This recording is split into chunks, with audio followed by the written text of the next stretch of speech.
Hey, what is up guys? Welcome back to the channel and welcome back to Gran Turismo 7. So this morning Kaz came along and finally announced the brand new silhouettes. So it does appear that we are getting 4 brand new cars for this update, 2 of which we already know. Those being the SF23 Super Formulas, as well as a couple of surprises, one literally coming out of absolutely nowhere, and the other that was kind of subtly hinted at over the last few months, which is finally coming to the game, which I think will please a lot of people. So let's get into the first one, which is already known. This is going to be the SF23 Dallara chassis for the new Super Formula season for 2023 onwards. Now this is a bit of a 2-for-1. You have the Toyota racing one, as well as the HRC Honda racing one. Whilst they are different brands, I believe overall they are pretty much the exact same car, built to the same specification.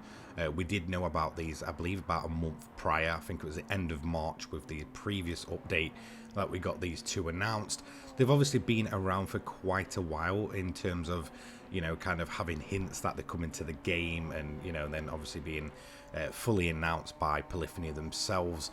So it is nice to finally see them come into the game. Now, how they'll fit into the game, hopefully I'm expecting them to get their full own championship, or at least something along those lines. They definitely deserve that. It is nice to obviously see this partnership being put into the game, but hopefully it's kind of implemented properly by Polyphony. Now, if you don't know what I mean by that, what I'm expecting, obviously this is a partnership between the two companies, and hopefully I'm kind of expecting it to be put in a way that actually makes use of the SF23. Now, one thing we do know from, you know, past updates of Gran Turismo 7 is that they'll put new cars in and then there's really nothing to do with them. Even in the latest update, the main thing you'll probably get is maybe a 2-lap race where you can possibly race this car. Now, with this being a partnership, I am definitely expecting this to be put in the game properly, to be properly utilized and properly, you know, made use of as a whole. I think they definitely deserve it. They are incredibly quick cars. Obviously they are updated from the SF19, which was previously kind of added into the GT Sport midlife, and obviously was in day 1 for GT7.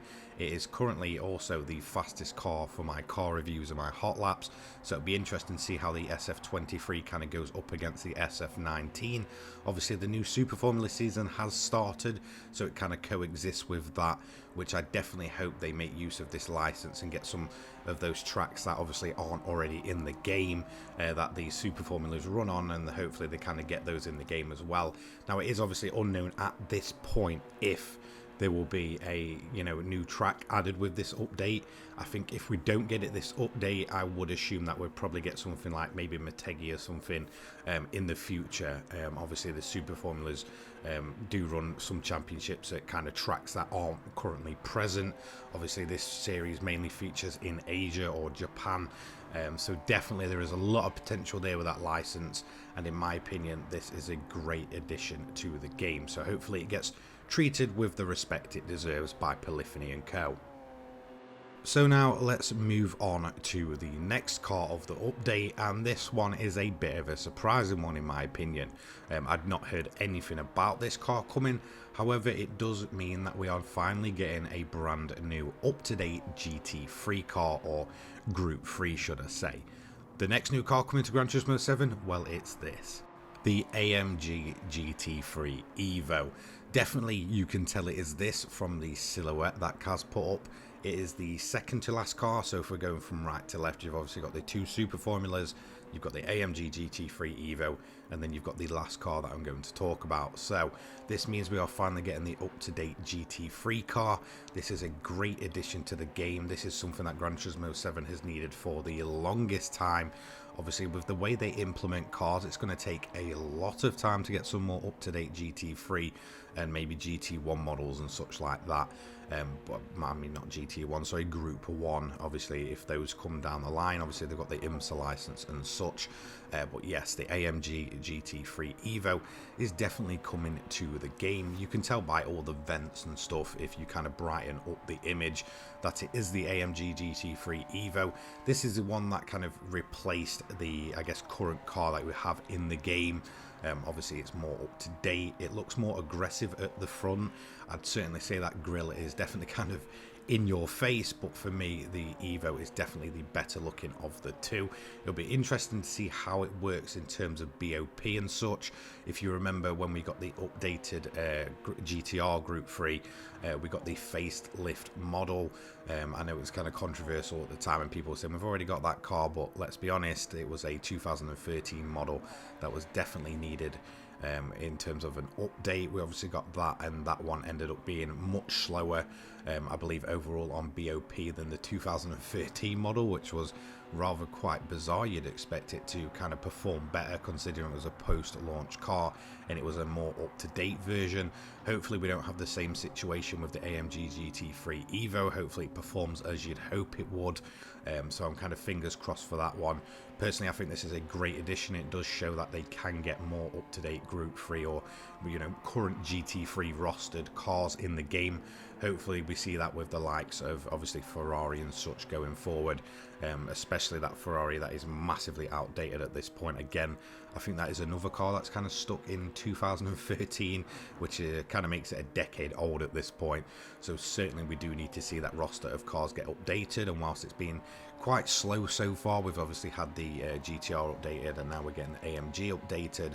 Hopefully they do kind of, you know, push us out quite quickly, and maybe, you know, if we do see a GTA or a GT Sport 2, whichever route they want to go, we do end up with a properly updated roster of Group 3 cars.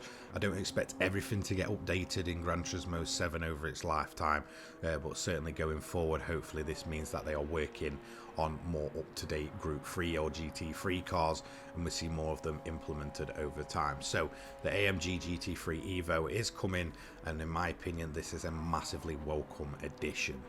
So let's move on to the final car coming with the latest update on Thursday, and that is going to be one that has been subtly hinted at for the longest time, and it is finally coming.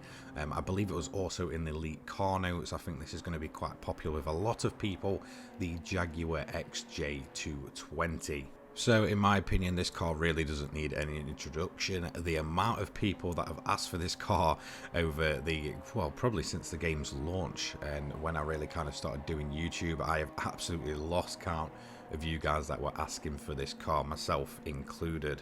This is an awesome British supercar. Obviously it's rather quite a classic at this point. It's very much desired among many kind of, I guess, car people, car fans. I remember seeing a video back on it way back in the day. I think it might have been something to do with Martin Brundle, when he kind of, you know, went for I believe basically a full-blown record in this thing. It is a serious bit of kit for the time, and even these days it stands up as a very great performing car. It looks absolutely incredible, and it's got the Jaguar badge slapped on it. It is an awesome machine. The XJ220 is finally coming to Gran Turismo 7, so the wait is over for those people that were waiting for this car like myself. So there you have it. Those are the 4 brand new cars coming to Gran Turismo 7 with this week's update. I believe it does drop Thursday. Now in terms of my coverage for that update, I'll be starting a little later than usual. I'll start from the afternoon onwards into the evening. So thank you so much for watching this video. Hopefully you all kind of enjoy these cars, and hopefully you'll get some use out of them. I know I definitely will. I think this is a great bunch of cars, to be quite honest. The XJ220 kind of covers that kind of classic supercar kind of, I guess, category that I've been wanting for the longest time. We have an updated Group 3 or GT3 machine, which is absolutely awesome, and then we have the partnership with Super Formula and Polyphony, obviously to include the 2 SF23 Dallara, both being the Toyota and the Honda models. So hopefully we get some great places to use these cars. The update trailer should be tomorrow. I'm going to assume that is still going to drop as usual, so then we'll know a little bit more in terms of what's to come with this update, more than just the cars. So I will talk about that when that is finally released. So thank you so much for watching. If you've enjoyed this video, don't forget to leave a like, comment and subscribe, and I'll keep you up to date with all things Gran Turismo 7 and motorsport related. My Discord, my Twitter and my donation link will be down in the description down below. If you kindly check them out, that'd be awesome. Big shout out to my sponsors, the Controller People and Poggers, for their continued support of this channel. It's been absolutely awesome and incredible recently. I did take a bit of a break away, but I am finally back and I'm making full-time content again, so you're not going to want to miss this as we go into the latest update for Gran Turismo 7 this week. I'll see you all later, guys. Have a great day. Peace.